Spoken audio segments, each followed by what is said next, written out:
we had this amazing set of series so far, 4 hours, talking about the founder perspective, right?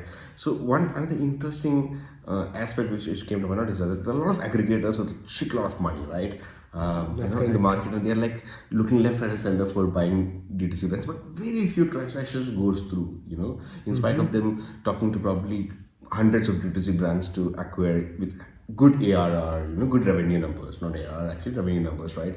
Good revenue and strong team and strong brand name, but still they're not going through. So, Pushkar, from your experience, would you want to shed some light what exactly are the pitfalls which sort of stops from the sales happening?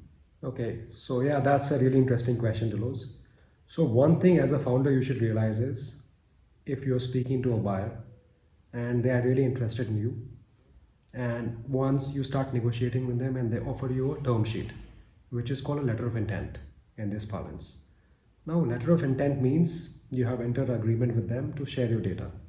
So they'll analyze the data. It's called a due diligence process.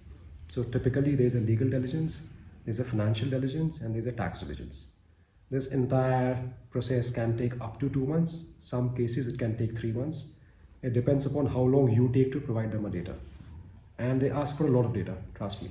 So your CA will have to be involved and your lawyer will have to be involved full time because they just ask for a lot of data. But this LOI, which we call letter of intent, is non-binding.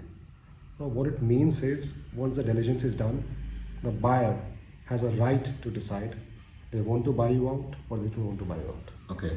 So what happens is, what we have also seen is after diligence, a lot of buyers decide like, hey, we thought this was a great brand, but their data is not very organized, the numbers doesn't look really good, they haven't really grown at a rapid pace. Or maybe in meanwhile, they were also speaking to one of your competitors, and then they decide like, all right, we want to acquire that, your competitor, not you. Oh. So then the deals also fall through. So what can happen is you spend 2-3 months in the entire diligence process. You share data with the buyer. You have hundreds of calls with the lawyers, auditors, CAs, and then the deal doesn't happen. Sorry. So it's not like all deals don't happen. Of course, there are lots of deals happening, but there's always a 20-30% chance that after LOI and once the diligence is done, the deal doesn't happen. So this is something you should be careful about. So when you're negotiating with a buyer, don't close your doors with other buyers. So once you sign a LOI, of course you can't talk to other buyers, which is fine. But before you sign the LOI, even if you're saying no to a buyer, explain them, hey guys, like we are just going with that guy, with that big buyer, or whatever, whoever offered you better terms. But if the deal doesn't happen, we would love to engage you again. All right. And this is, I think, where a good advisor can help you because advisors have relations with all the buyers. So then they can manage expectations better. So one quick follow-up question is that, so it's majorly because the data, the due diligence part, where the sales go right. off track, right? So a 5-6 crore annual revenue company could actually really start working on the data, organize the data, such that they could actually shave off that 2-month, 3-month period, or probably bring it down to 30 days or 15 days. Is it possible? Yeah, exactly. So if you're interested in selling your brand, the first thing you should do is start maintaining like an exhaustive database. So your MIS, your GST reports, your direct tax, all your legal documents, all the leases, warehousing lease, office lease, employee contracts, because they're just going to ask for a lot of data. So you should speak maybe to a lawyer or to a consultant who helps people sell their D2C brands, and they can give you a better idea, like what kind of data people ask. Because what we have seen is this diligence it could be a nightmare for a lot of sellers, and a lot of deals fall through because sellers are not able to provide data. Now the buyer also hasn't got unlimited time. Like they're not going to wait 6 months for you to provide the data. And a lot of sellers realize like, hey, we don't have this data, we have never really tracked the data. It's difficult because as a seller, as a brand owner, you are interested in selling. MIS is not one of your key areas. Understandable.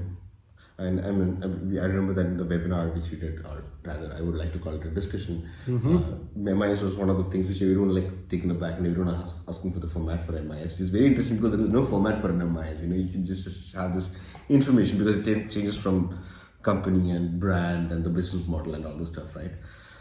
So the pitfall, one of the pitfall is due diligence bit. Is there anything else apart from that which sort of off tax the sales bit? Legal So, come? or compliance? So yeah, so legal can also be a challenge. Say for example, if you don't own the copyright of the brand, or the brand is under some dispute, Right. or maybe your company has defaulted. Mm. Say for example, your company owns the brand. You have a LLP or a private limited company that owns the brand, and then there are some pending tax issues or could be some legal issues with the company, which that will of course come out in the diligence. So then buyers usually don't want to acquire such brands, such companies. Mm-hmm. So you have to be very clear, like all right, everything is covered. Interesting. So hey, so you got a gist of stuff which you have to consider, legal compliance, MIS, and data, and maybe it's a good time if you're a sub 10 crore company. It's a good time for you to start working on that, right?